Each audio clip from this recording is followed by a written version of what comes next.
Assalamualaikum warahmatullahi wabarakatuh. Alhamdulillahirrabbilalamin.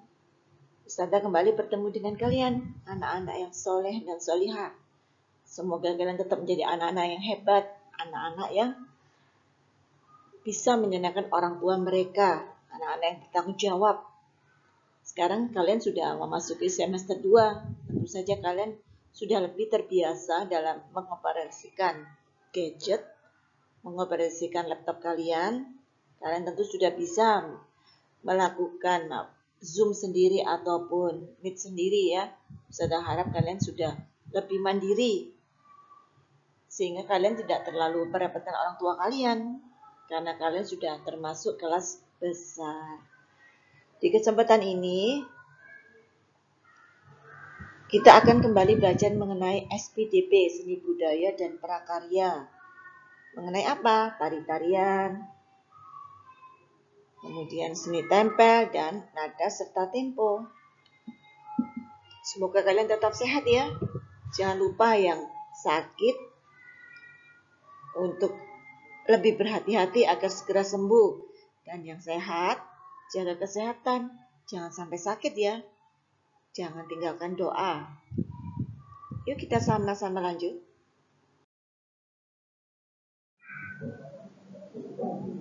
Bismillahirrahmanirrahim. Ustazah Dian kembali menemani kalian belajar mengenai nada dan tempo, gerak tari, seni rupa tempel.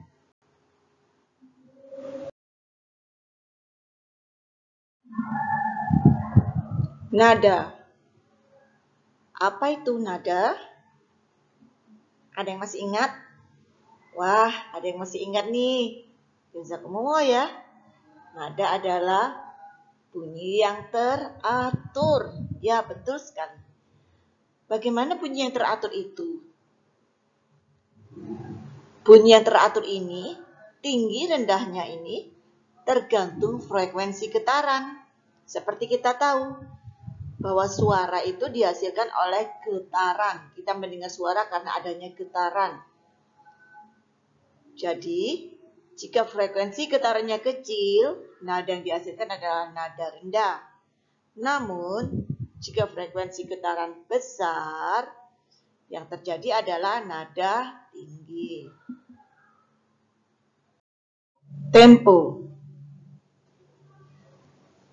Apa tempo itu?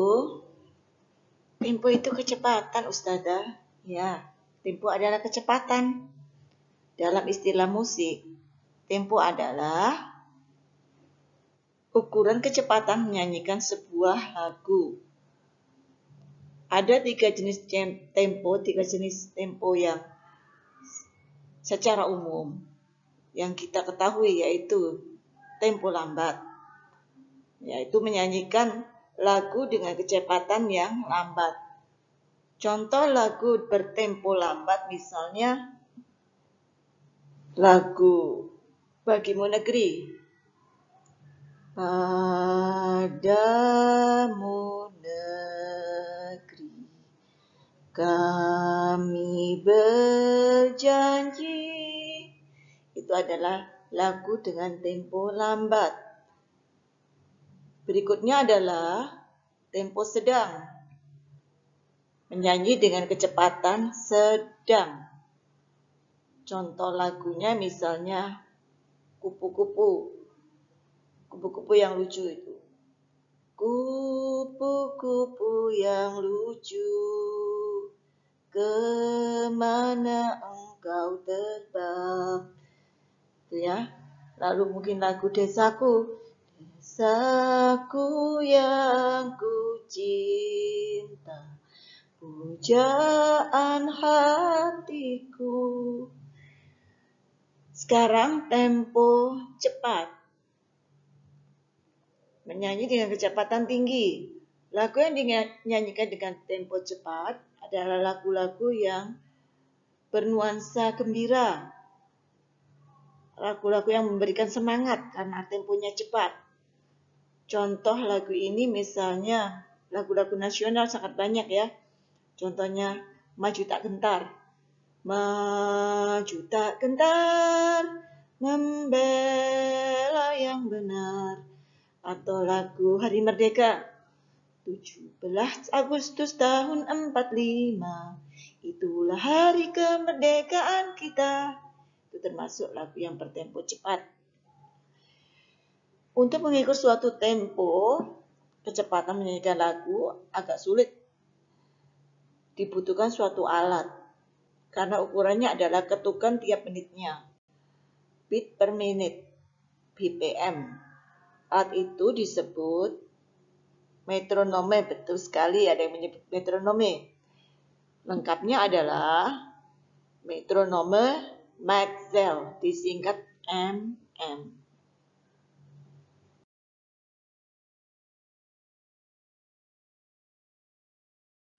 Sesudah belajar tentang nada dan tempo, sekarang kita belajar seni lain ya, tentang tari-tarian, tarian tradisional. Ada yang masih ingat apa itu tarian? Alhamdulillah ya, masih ada yang ingat.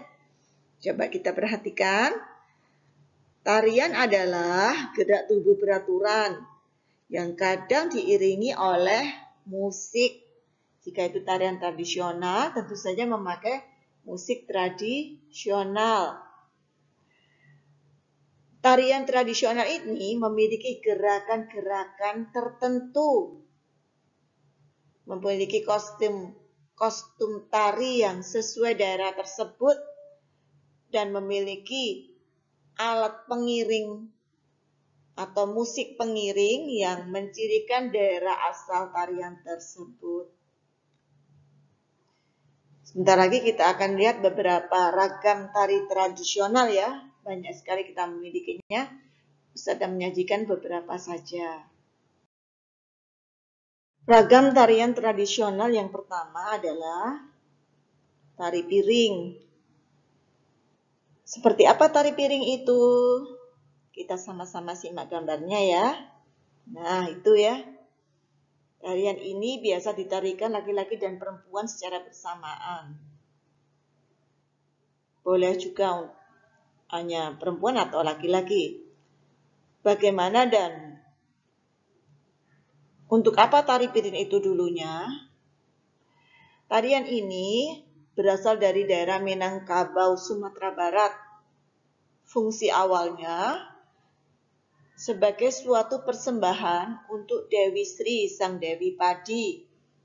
Jadi masyarakat Minangkabau menari untuk menunjukkan rasa terima kasih kepada Dewi Sri yang mereka anggap telah memberikan panen yang berlimpah di daerah mereka. Namun sesudah Islam masuk dan mereka memiliki kepercayaan Islam, kemudian tarian ini diubah fungsinya menjadi sebuah tarian untuk menyambut tamu atau merupakan tari-tarian yang dilakukan untuk acara-acara khusus lainnya seperti pentas seni ataupun dalam lomba-lomba. Properti yang digunakan adalah ada 2 buah piring kecil dan memakai kostum khas daerah Minangkabau dengan penutup kepala yang untuk perempuannya menyerupai rumah bagonjong atau rumah adat Minang. Ciri tari ini gerakannya dinamis dan cukup cepat. Tarian ini dilakukan dengan penuh bertenaga ya. Tarian yang energik, penuh tenaga. Langkah-langkah kaki yang lebar serta rentakan tangan yang lebar juga. Kita lanjut ya.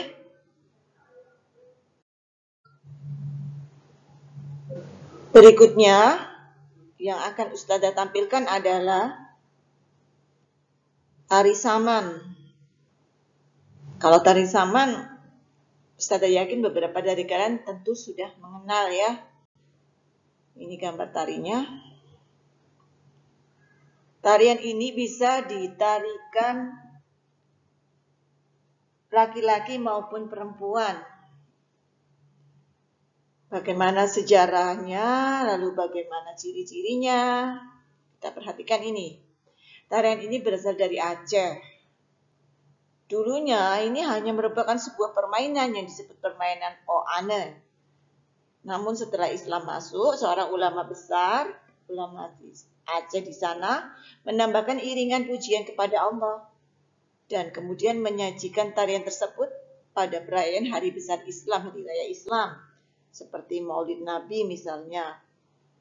Namun kemudian berkembang menjadi tari penyambutan dan ditarikan pula pada acara-acara khusus lainnya ataupun pada pentas seni.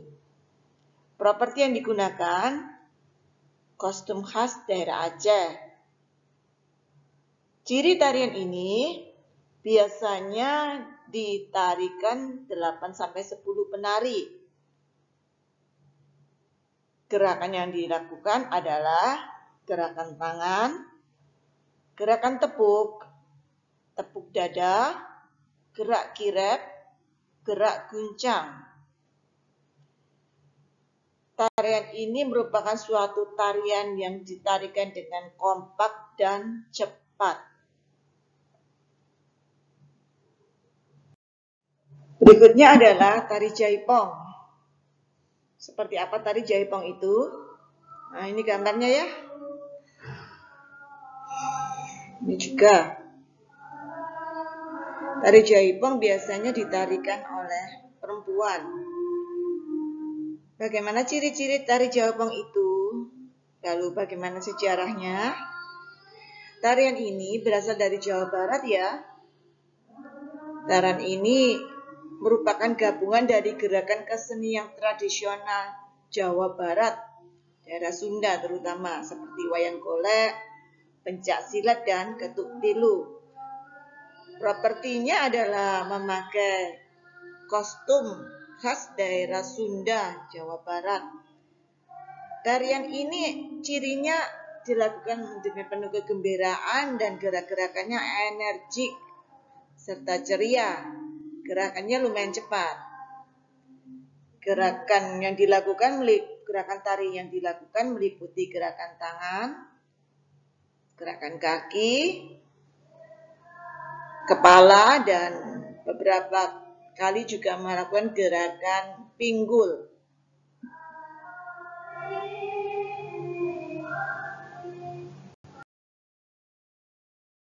Tadi kita sudah bicara tentang seni tari, contoh-contoh seni tari. Sekarang kita akan bicara tentang seni rupa tempel. Kalian sudah belajar tentang karya seni rupa tempel pada semester lalu. Sekarang kita akan mengulangnya agar kalian semakin ingat. Apa definisinya? Apa pengertian seni rupa tempel? Coba kita perhatikan.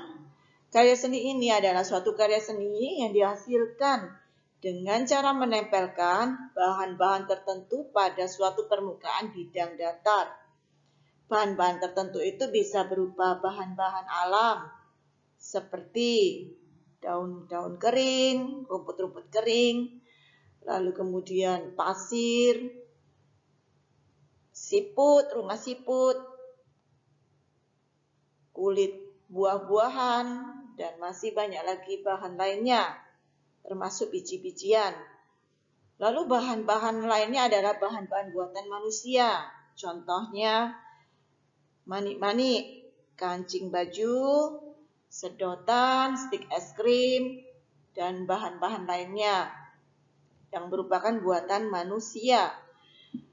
Untuk membuatnya dibutuhkan peralatan.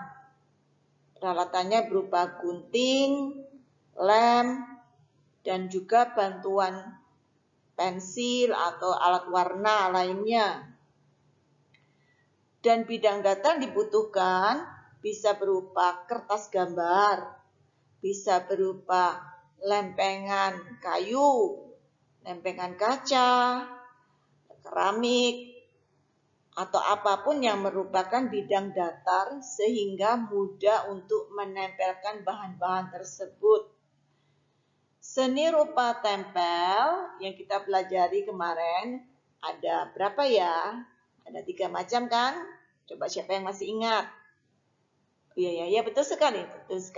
Ada kolase, mozaik, montase. Sekarang kita cek ya, apa masih ingat apa itu kolase. Nih kolase ini ya. Kolase sama karya seni tempel juga. Hanya saja bahannya bisa lebih dari satu. Bisa mencampur antara bahan alam dan bahan buatan. Atau bahan alam saja tetapi bercampur. Misalnya mencampurkan biji-bijian dengan pasir. Atau mencampurkan rumah siput dengan pasir. Atau bahkan mencampur bahan alam dengan bahan buatan. Misalnya mencampurkan stik es krim. Dan kemudian dicampur dengan rumput-rumputan. Dicampur dengan daun-daun kering. Itu disebut kolase. Bisa juga bahan-bahan seperti keramik dan sebagainya, itu juga bisa kolase. Berikutnya adalah mozaik. Untuk mozaik, bahan yang dibutuhkan hanya satu jenis. Misalnya mau membuat mozaik keramik, maka dibutuhkan adalah potongan-potongan keramik. Lalu ada juga mozaik uang logam. Hanya uang logam tentu saja yang ditempelkan, tidak boleh ada bahan lainnya. Atau mozaik biji-bijian, yang ditempelkan hanyalah biji-bijian, bisa berupa biji jagung, biji kacang hijau, biji kacang tanah, biji kacang merah, semua jenis biji-bijian. Jadi beda kolase dan mozaik. Kalau kolase bisa beberapa macam bahan, sedangkan mozaik hanya satu bahan. Yang terakhir yang kita pelajari kemarin adalah montase. Montase adalah suatu karya seni tempel yang bertema karena membentuk suatu tema. Caranya dengan kita memikirkan akan membuat sesuatu tema apa dulu. Kemudian kita kumpulkan gambar-gambar atau foto-foto. Bisa dari majalah, bisa dari print out. Kemudian kita gunting gambar-gambar yang sesuai tersebut. Kita bentuk, kita tempel-tempelkan membentuk suatu tema baru. Lalu baru kita berikan perekat sehingga menempel dan membentuk seni yang mempunyai tema baru. Itu disebut montase.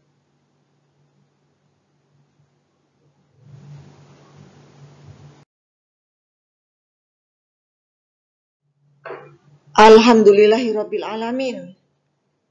Senang sekali Ustazah sudah menemani kalian, anak-anak yang hebat, yang tetap sabar belajar dalam situasi apapun, yang mandiri, bahkan mau belajar tanpa bantuan umi ataupun abi. Pasti orang tua kalian bangga pada kalian, bahagia mempunyai anak-anak yang soleh dan solehah seperti kalian. Jaga kesehatan kalian ya, tetap semangat, tetap belajar. Jangan lupa tetap berdoa. Bagaimanapun, virus ini dari Allah. Yang bisa melepaskan kita dari penyakit adalah Allah. Jazakumullah. Wassalamualaikum warahmatullahi wabarakatuh.